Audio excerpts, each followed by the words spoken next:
Sometimes in life, a single moment can ignite a series of events that can either make you or break you. My name is Katie, and I once believed that a masquerade ball was just an innocent night of fun. But that night led me down a rabbit hole of revenge, mysterious encounters, and choices that forever changed the course of my life. You might think you understand the world around you, but what would you do when confronted by a game far bigger and more dangerous than you ever imagined? This is a tale of deception, of a friendship tested, and of choices that still haunt my dreams. Dive into my world, where masks don't just conceal faces, but secrets that could either set you free or trap you forever.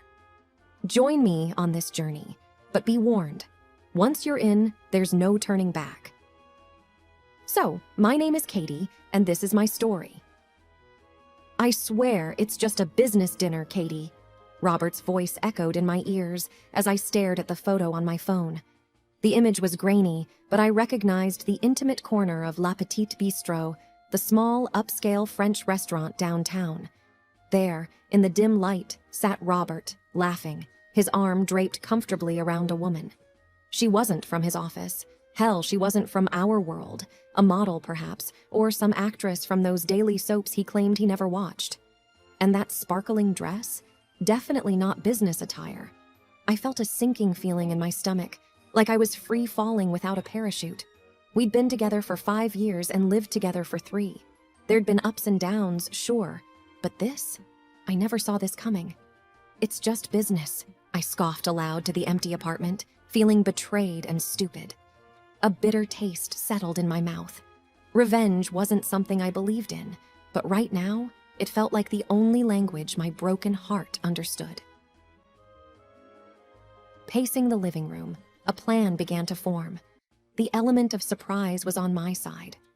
Robert didn't know I was privy to his little secret, and as I thought more about it, the perfect idea popped into my head.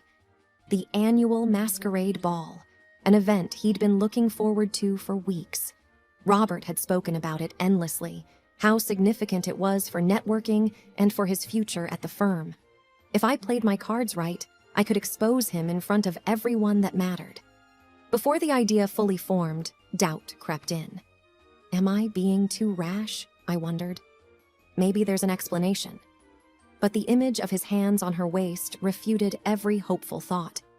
I rang Jenna, my best friend and the sender of the incriminating photo. "I'm in," she said, before I even had to ask.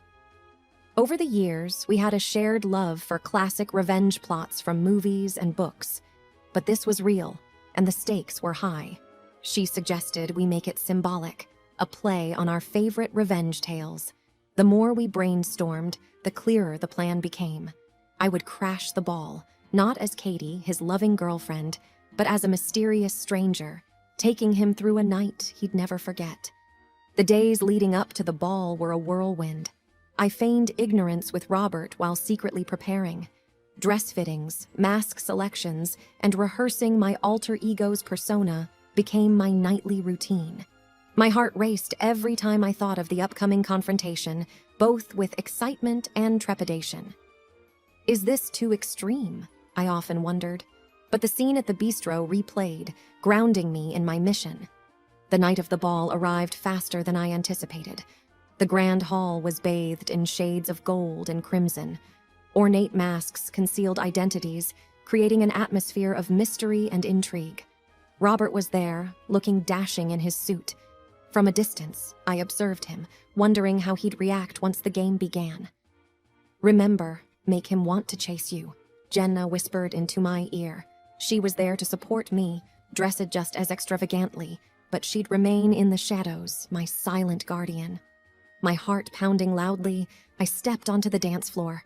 The lights dimmed, and the haunting strains of a violin began. I moved gracefully, letting the music guide me, making sure Robert's gaze found me. And find me, it did.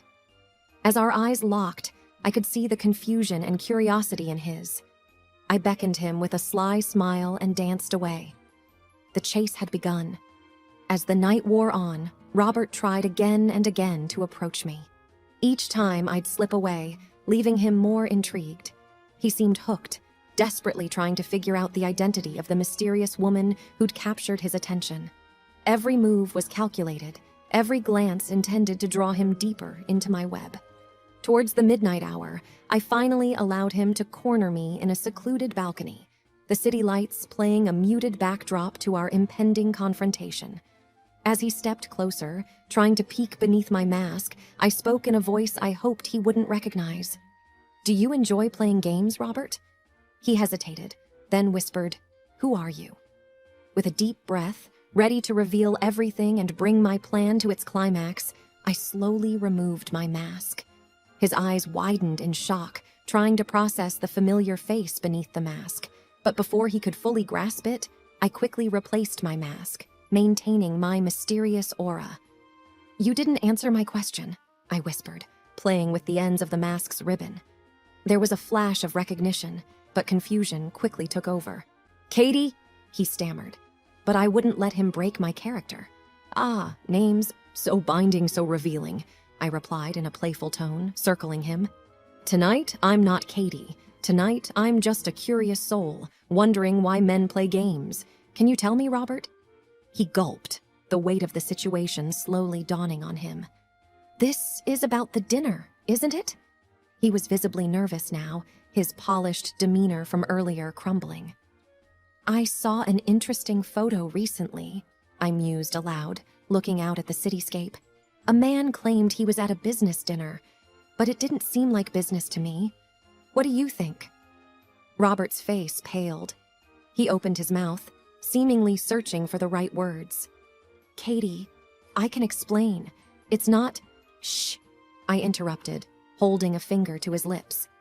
"It's not about explanations tonight. It's about games, remember?" My phone buzzed then, Jenna's timing impeccable. The screen lit up with another picture, a close-up of Robert and the same woman, taken just hours ago at the bar adjoining the Grand Hall. "Looks like your business associate is here tonight, too," I observed casually. He looked genuinely surprised this time. "I swear, Katie, I didn't know she'd be here. It's just a coincidence." "Or another game?" I challenged, enjoying the upper hand. "How about this, Robert? A scavenger hunt. For every riddle you solve, you get a piece of the truth, and maybe, by the end, you'll understand the rules of the game you started." He nodded hesitantly. "Okay, what's the first riddle?" I handed him a small card. "Find the golden chalice at the bar, and your next clue will be revealed." For the next hour, I watched from the shadows as Robert frantically searched for clues, each one designed to lead him deeper into a maze of self-realization. Jenna and I had carefully planted hints around the venue, references to our shared past, and the trust he'd so easily broken. With every discovery, I could see him becoming more distraught, his confident demeanor from earlier completely shattered. Each clue was a reflection, a moment where he had to confront the duplicity of his actions. In the grand ballroom, beneath a massive crystal chandelier, he found the final clue, a small box with a ring inside, a replica of the promise ring he'd given me years ago. Attached was a note. "Promises are meant to be kept, not broken." I stepped out of the shadows, my mask still in place. "Game over, Robert. Did you find what you were looking for?" He looked defeated, the weight of his actions bearing down on him. "Katie, I'm so sorry. I never meant to hurt you. I got lost, distracted. But it's not what you think." "Then enlighten me," I challenged, eyes piercing into his. Just as Robert began to speak, a familiar voice interrupted. "Katie?" We both turned to see the woman from the photo, the business associate, approaching with a puzzled look. She was holding a similar scavenger hunt card in her hand. "What's going on?" she asked, her eyes darting between me and Robert. Suddenly, everything became clear. Robert wasn't the only player in this game. "Jenna?" Robert's voice cracked with disbelief as the woman removed her mask, revealing herself to be my best friend. I had to stifle a chuckle. In all the scenarios Robert had imagined, this was probably the least expected. "Hello, Robert," Jenna replied, her voice dripping with sarcasm. "Enjoying the party?" Robert's face was a mix of bewilderment, fear, and realization. Wait, this was all… Why? Jenna stepped closer, her heels clicking ominously on the marble floor. You see, Robert, when you play games with one of us, you play with both of us, I chimed in. It's like a package deal, didn't you know? Best friends share everything, even revving plots. His face contorted, struggling to grasp the full extent of our scheming. But why would you help her? We had something special. Robert tried to appeal to Jenna. She smirked. Oh, we had our fun, but loyalty always wins. Plus, you weren't that special. Robert looked crushed, caught between two women he'd underestimated. So this was all a setup? The photos, the clues, everything? Jenna and I exchanged a knowing look. Well, not everything, I mused. Your deceit, your betrayal. That was all you. We just brought it to light, in the most entertaining way possible. The atmosphere in the ballroom was electric. Whispers had started among the other masked guests, sensing the drama unfolding. Some took out their phones, eager to capture the moment. You both played me? Robert stuttered, his confidence completely shattered. Looks like the tables have turned, Jenna said smugly, wrapping an arm around me. In this game of deception, we proved to be the better players. As much as I was enjoying Robert's downfall, a part of me still cared. Robert, I said, taking a deep breath. It wasn't just about revenge. It was about teaching you a lesson. You can't toy with people's emotions and expect no consequences. Jenna nodded. We gave you a taste of your own medicine. How does it feel to be on the other side? Silence enveloped the grand ballroom, the tension palpable. Robert's shoulders slumped, the weight of his actions pressing down on him. I'm sorry, he finally whispered, genuine remorse in his eyes. I never wanted any of this. Jenna scoffed. Neither did we. But sometimes life has a funny way of serving justice. A slow clap started from the back of the room, gradually picking up momentum as more guests joined in, a mix of amusement and respect on their faces. I sighed, a mix of relief and sadness washing over me. Game over, Robert. As Jenna and I turned to leave, I took one last look at him. There he stood, alone and defeated in the center of the ballroom. A part of me pitied him, but another part felt vindicated. Come on, Jenna whispered. Let's leave the past behind and enjoy the party.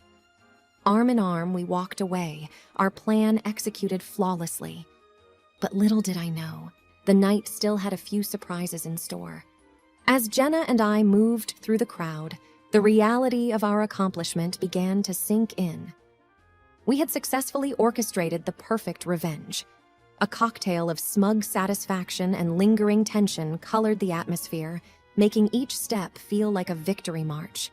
But as the initial euphoria faded, a nagging doubt began to crawl into my mind. Had we gone too far? The image of Robert, defeated and isolated, kept replaying. I was jarred from my thoughts when Jenna tugged at my arm, her eyes wide. Look, she whispered, pointing to the far end of the ballroom. There stood a figure, draped in a dark cloak, his face obscured by an ornate silver mask.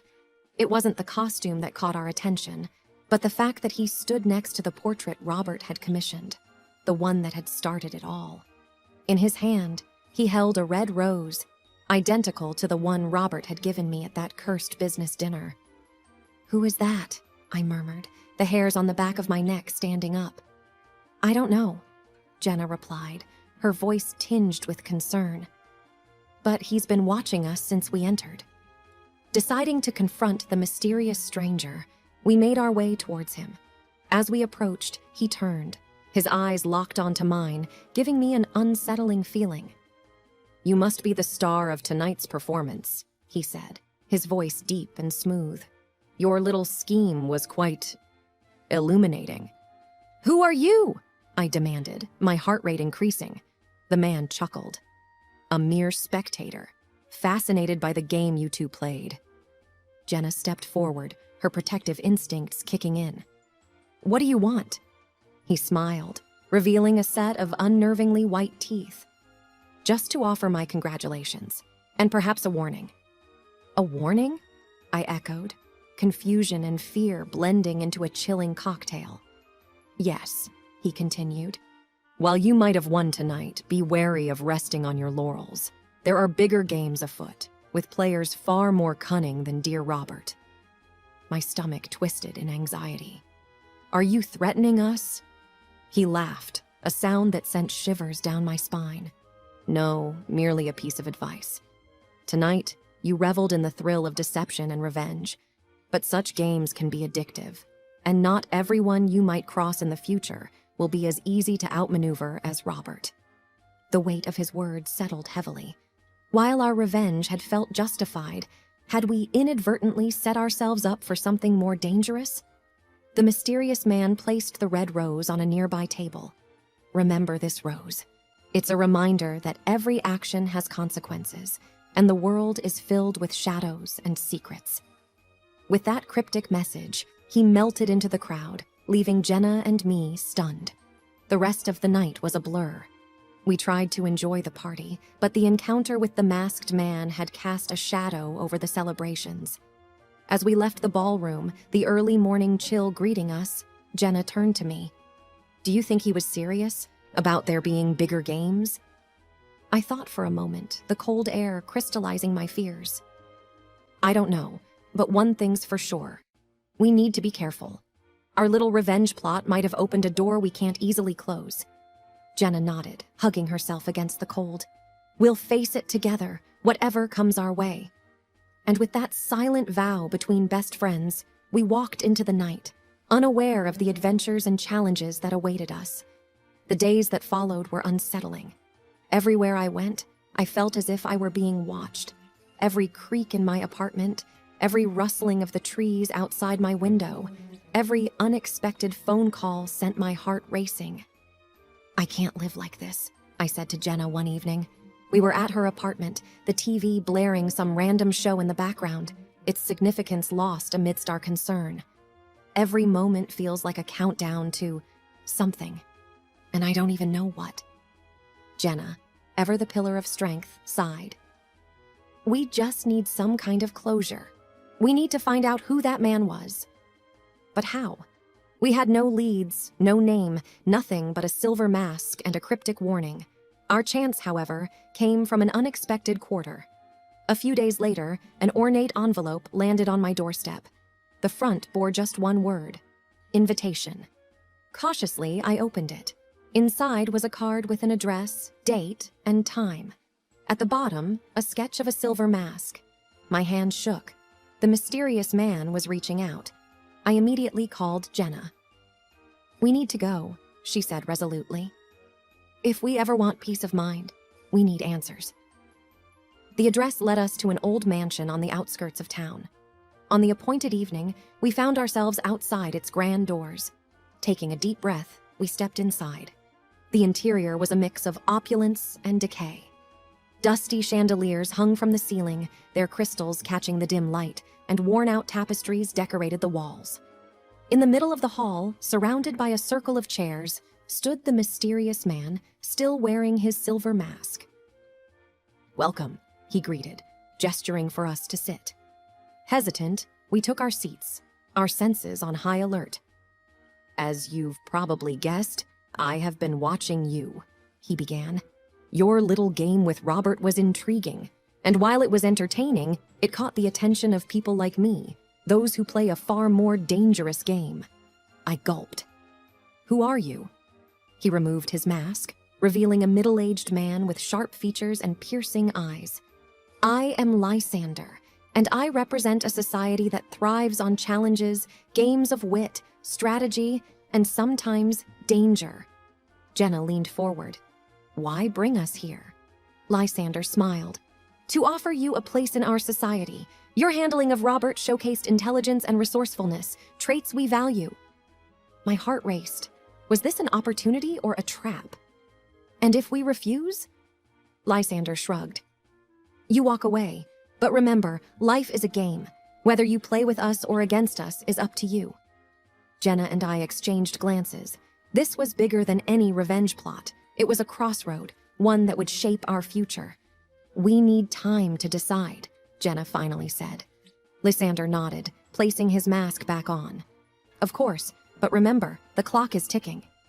Leaving the mansion, the weight of the decision pressed on us. On one hand, this could be an opportunity to delve into a world of intrigue and excitement. On the other, it promised danger and uncertainty. For nights, Jenna and I debated, weighed our options, and examined our desires. And after countless hours of introspection, we made our choice. Reaching out to Lysander, we decided to decline his offer. The taste of revenge, the thrill of the game, it was intoxicating, yes. But some doors, once opened, can never be closed, and we weren't ready for the unknown that lay beyond. Lysander respected our decision, and as promised, he let us walk away. Our lives returned to a semblance of normalcy, but with a newfound appreciation for the mundane.